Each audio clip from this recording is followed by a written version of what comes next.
The switch used in your miter saw is a simple toggle switch.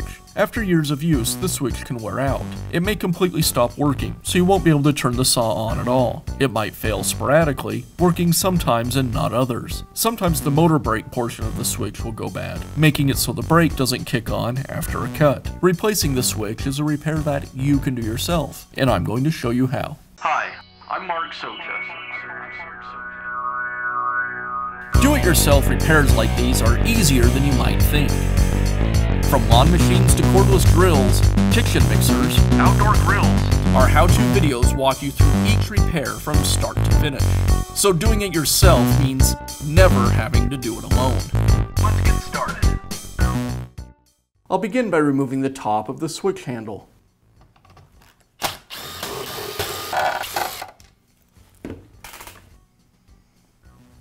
Now I'll lift the switch away from the housing and note the location of the switch wires.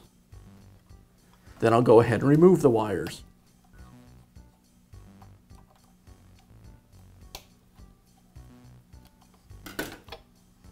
Now I can install the new switch. The yellow wire to terminal number 1.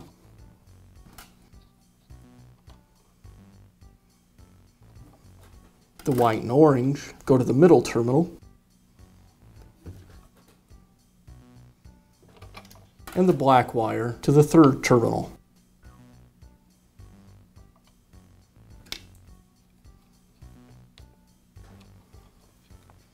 And I'll place the switch back into the housing.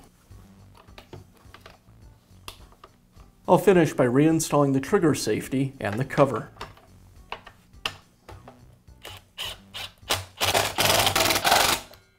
And that's how you can replace the switch in your miter saw. Be sure to check back often for new videos and expert advice. If you found this video helpful, give us a thumbs up And leave a comment.